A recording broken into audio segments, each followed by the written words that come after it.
Welcome to 10 Digit Wonder. If you like the video, press the like button, subscribe the channel and click the bell icon. Dear बच्चों, प्रश्नावली 3.6 का sums को कैसे हल किया जाए इस वीडियो में देखेंगे। निम्न समीकरणों के युग्म को रैखिक समीकरण के युग्म में बदल करके हल कीजिए। तो इसमें हमें दो चीज करना है। पहले दिए गए समीकरण को रैखिक समीकरण के युग्म में बदलना है। रैखिक समीकरण मतलब क्या होता है? जिसकी मानक रूप होता है ax plus by plus c equal to 0। तो दिए गए समीकरण को पहले रैखिक समीकरण के युग्म में बदलना है, उसके बाद फिर हमें हल करके उसका हल निकालना है। तो सबसे पहले दिए गए समीकरण को देखिए, 1/2x plus 1/3y is equal to 2। दूसरा है 1/3x plus 1/2y is equal to 13/6। दोनों में फर्क क्या है? जैसे हमारे पास जो मानक रूप है, इसमें देखिए हम लोगों को चर जो है, रैखिक समीकरण के चर जो है आपका अंश में रहेगा, हर में नहीं रहता है। तो यहाँ हमारे पास जो भी चर दिया गया, जैसे x हो और y हो, वो सभी हर में है। तो उसे पहले हमें अंश में बदलना है। तो आप लोग अपने मर्जी से तो इसको नीचे से ऊपर उठा के नहीं लिख सकते। तो कैसे करेंगे? पहले कैसे बदलेंगे देखिएगा।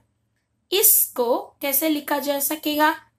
1/2 इंटू 1/x। इसका मतलब यही है 1/2x plus 1/3 into 1/y is equal to 2।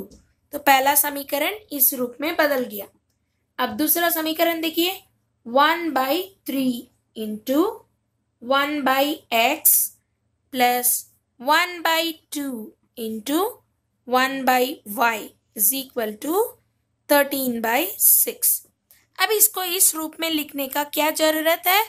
इसलिए क्योंकि हमें चर को पहले इससे अलग करनी है, ताकि उसको हम लोग उसके बदले में किसी और चर को प्रतिस्थापन कर सके।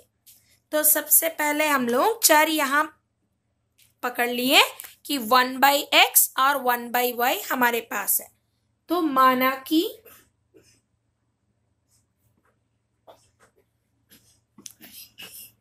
One by x is equal to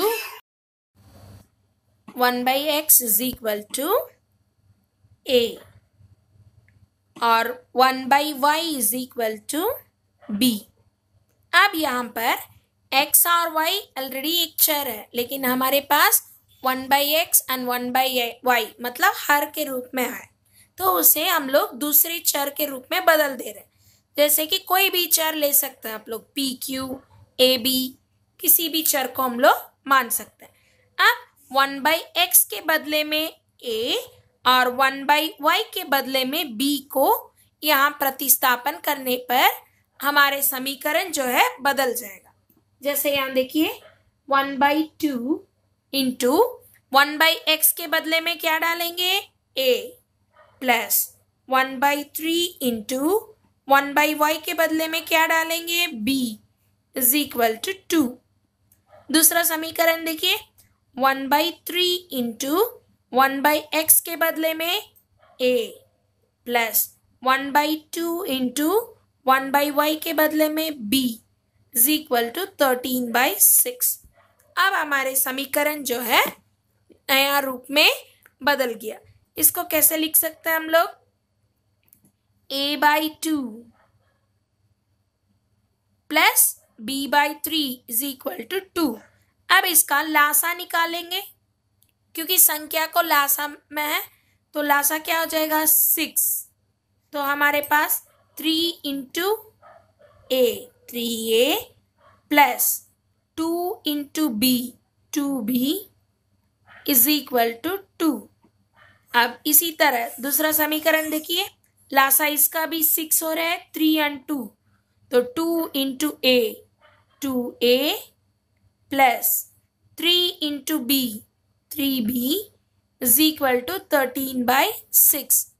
अब हमारे समीकरण बन जाएगा 3A plus 2B is equal to 6 जो है इधर क्रॉस मल्टीप्लाई कर देंगे तो 6 गुना 2 12। ये हमारे समीकरण पहला समीकरण बन गया। अब दूसरा समीकरण देखिए, 2A plus 3B is equal to 13, यहाँ बाई 6 दोनों तरफ देखिए बटा में 6 है तो कट जाएगा, है ना। सो ये हमारे दूसरा समीकरण मिल गया। अब इन दोनों समीकरण को हम लोग हल करने पर हमें A और B के मान मिल जाएगा। फिर A और B के मान को यहाँ प्रतिस्थापन करके X और Y के मान निकाल सकते हैं। तो इस समीकरण को हल करने के लिए हम लोग कोई भी विधि को प्रयोग कर सकते हैं। क्या क्या विधि हम लोग देखे हैं? ग्राफीय विधि, प्रतिस्थापन विधि, विलोपन विधि, वज्रगुणन विधि। तो किसी भी विधि से इसको हल किया जा सकता है। ठीक है, तो अभी देखिएगा, हम यहाँ विलोपन विधि का प्रयोग कर रहे हैं। तो विलोपन विधि माने कोई भी एक चर को विलोपित करना है। मतलब अगर मान लीजिए हम A को विलोपित करने वाले हैं तो यहाँ 3 है हमारे गुना और यहाँ 2 है, तो समीकरण 1 के साथ कितना में गुना करना होगा? 2 से गुना करना है, और समीकरण 2 को 3 से गुना, तो हमें प्राप्त होगा पहला समीकरण देखिए, 3 into 2 6A plus 2 into 2 4B is equal to 12 into 2 24। जो भी गुना करेंगे पूरे समीकरण के साथ करना है हमें, ये याद रखिए।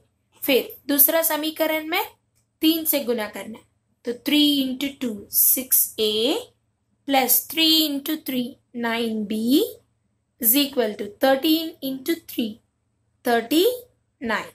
अब हमारे पास दो समीकरण मिल गया। अब इसमें हमें A को विलोपित करना, मतलब एक से दूसरे को घटाएंगे तभी ये A समीकरण से A चर जो है विलोपित होगा, हट जाएगा। तो पहला समीकरण से हम लोग क्या कर रहे हैं? दूसरा समीकरण को घटा रहे हैं, तो 1 माइनस 2 क्या कर रहा है? समीकरण 1 माइनस 2 करने पर हमें प्राप्त हो रहा है क्या है देखिए। तो माइनस करना मतलब चिन्ह बदलना है, तो यहाँ प्लस जो है माइनस हो जाएगा, यहाँ प्लस जो है माइनस हो जाएगा, यहाँ भी प्लस जो है माइनस हो जाएगा। तो प्लस 6 ये माइनस 6 ये कट जाएगा। जब चिन्ह बदल गया तो नया बदला हुआ चिन्ह को ही देखना है। तो -9b प्लस 4b, बड़ा से छोटा को घटाइए तो 5b होगा, बड़ा का चिन्ह दीजिए तो माइनस होगा। फिर बड़ा से छोटा को घटाइए, क्योंकि 24 माइनस 39 तो घटाएंगे तो 5 15, बड़ा का चिन्ह दीजिए माइनस, तो माइनस माइनस कैंसिल हो जाएगा। b is equal to 15/5 cancel होगा तो 3, तो हमारे पास b का मान मिला 3। अब ये b का मान को हमें प्रतिस्थापन करना है नेक्स्ट वैल्यू पर। आप देखिए कैसे करेंगे।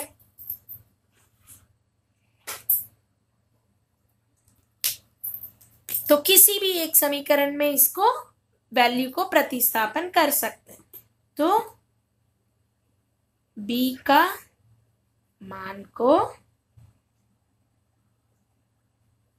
समीकरण 1 में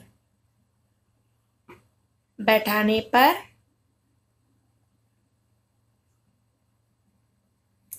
पर क्या प्राप्त हो रहा है देखिए। समीकरण 1 क्या है हमारे पास? 3a plus 2b is equal to 12। तो 3a प्लस 2 इंटू b का मान हुआ 3 is equal to 12। 3a plus 3 2s are 6 is equal to 12, 3a is equal to 12 plus 6 जो इधर आ जाएगा तो -6, 3a is equal to 6, a बराबर 6, गुना में है 3 तो भाग में आ जाएगा, कट जाएगा, तो वैल्यू मिल रहा है 2, तो हमारे पास a का मान मिल रहा है 2। अब a और b का मान हमें प्राप्त हो गया, लेकिन यही हम लोगों को स्टॉप नहीं करना, क्योंकि हम लोगों को क्या चाहिए था, x और y का मान निकालना था। तो a और b हम लोग क्या किसको माने हैं, x और y। देखिए यहाँ पर 1/x को माने हैं a और 1/y को माने हैं b, तो इसको यहाँ हम लोग प्रतिस्थापन करेंगे। तो 1/x is equal to a, 1/y is equal to b। अब 1/x is equal to a का मान क्या है 2, 1/y is equal to b का मान क्या है 3, तो क्रॉस मल्टीप्लाई करेंगे तो x ऊपर चला जाएगा और 2 नीचे आ जाएगा, तो 1/2, y ऊपर चला जाएगा, 3 नीचे आ जाएगा, 1/3। अब हमें फल प्राप्त हो गया x और y का मान। क्या हल प्राप्त हुआ हमें, हल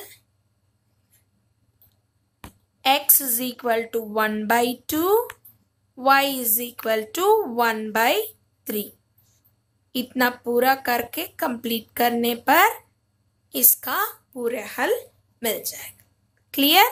तो किसी भी समीकरण यदि मिला है जो हमारे पास अंश और हर के रूप में है, जिसमें चर को हम लोगों को एक रैखिक समीकरण के युग्म में बदलना है, पहले ax plus by is equal to c के रूप में बदल कर उसके लिए हम लोग कोई और चर को मानेंगे, फिर उसको उस रूप में बदल देंगे। बदलने के बाद किसी भी एक मेथड से, जैसे कि प्रतिस्थापन विधि, विलोपन विधि, वज्रगुणन विधि, किसी भी एक मेथड से उसको हल करेंगे और जो चर हम लोग माने हैं उसका वैल्यू निकालेंगे, फिर x एंड y का वैल्यू प्राप्त करेंगे।